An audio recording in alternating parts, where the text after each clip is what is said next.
बदलता, लेकिन अगर कोई नहीं बदला तो वह है प्रभु का नाम, ईश्वर का नाम। और गुरु की कृपा से वो ईश्वर का नाम लेने का हमको अवसर मिलता है।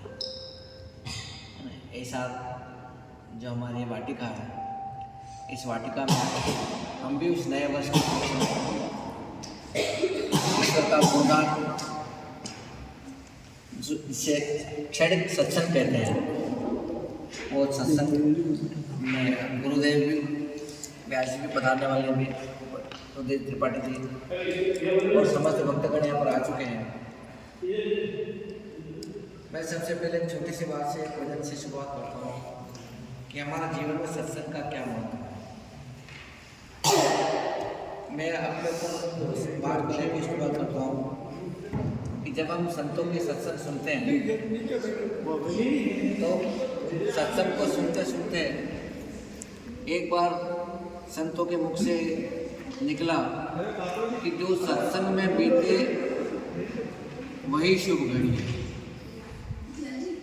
तो जो सत्संग में बीते वही शुभ घड़ी, गुरुदेव के मुखारबिंद से पूरा भजन सुना और हमारे मन में एक भाव जगा कि भी गुरु जी ने जो गाया है पूरा भजन मिल गया है। तो उसको खोजने के लिए गुरु जी के पास गए, गुरु जी आपको भजन गाया था, बड़ा सुंदर था, तो आप बताएं। तो बाद में गुरु जी ने वो पूरा भजन को पढ़ा किया। तो क्या है सत्संग, केवल इस भजन के माध्यम से शुरू करेंगे, फिर हम हनुमान चालीसा भी और गुरुदेव की जो लिखित भजन है स्वामी जी सत्यमित्र जी महाराज की, तो उनको भी हम दोहराने से मिलकर ज़्यादा समय नहीं लेंगे। जो सत्संग में बीते वही शुभ घड़ी है। शुभ घड़ी सबसे अच्छा समय वो कहता है कि जो सत्संग में बीते वही शुभ घड़ी है। इसी से तो सत्संग की महिमा बड़ी है। लगा ले ये गोता तो सत्संग में जाकर। सबसे कहते हुए सत्संग एक शुभ घड़ी। देखो 7 दिन के लिए हम यहाँ इकट्ठे हुए और ये 7 दिन सत्संग के नाम से इकट्ठे हुए। नहीं तो आपका परिवार ना, हम एक दूसरे को जानते ना, आप भले रिश्तेदारी में है लेकिन हम इसको जानते। लेकिन आज हम पूरे परिवार की तरह 7 दिन रहना है ना। किसके कारण से, किस वजह से?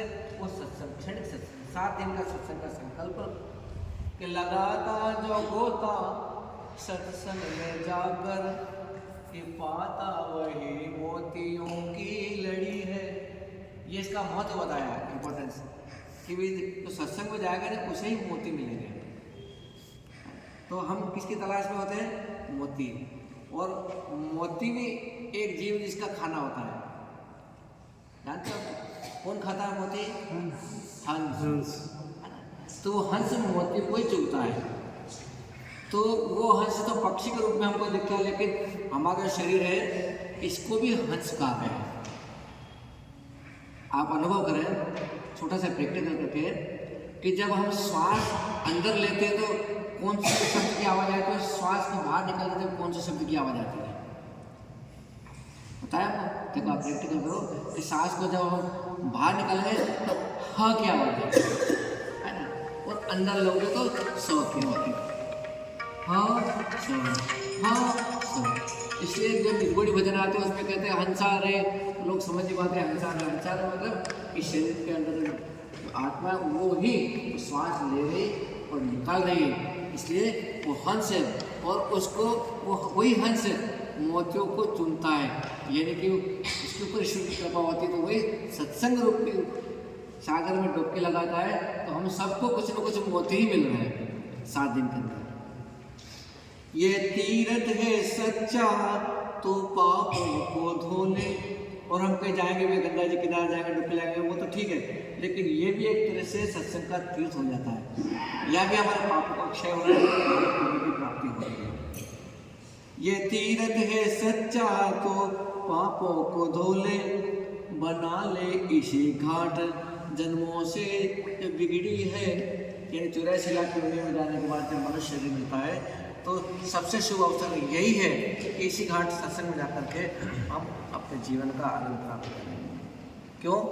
जो पापी भी थे वे क्षण में पावन। बड़े बड़े की कथा आती कथा आप ध्यान से कभी सुनी हो तो आजम इल्ज़ा पापी की, लेकिन वो भी पवित्र हो जाता है कब? प्रभु का नाम लेकर, नारायण का नाम लेकर वो पवित्र हुआ।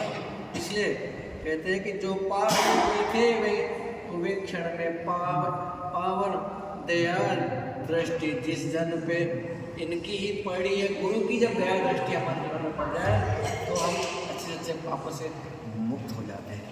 इसलिए कहते हैं कि मिटा दिल से अज्ञान का ये अंधेरा। हमारे अंदर कहते हैं हम आँख बंद करके अंदर की तरफ झाँके तो हमें अंधेरा दिखेगा। कहते हैं अपने अंदर अंधेरा है। और कभी कभी हम मुझे भी कहते हैं मुझे कुछ समझ नहीं आ रहा, मुझे कुछ दिखाई नहीं देता, मुझे कुछ सूझ नहीं रहा, इस शब्द को इस्तेमाल करते हैं। मतलब जब मेरा माइंड काम नहीं कर रहा है, इसमें सरल भाषा में क्यों, मतलब कुछ दिखा समझ नहीं पड़ रहा है, इसी को कहते हैं कि अज्ञान, कुछ अंधेरे में हम डूबे हुए हैं।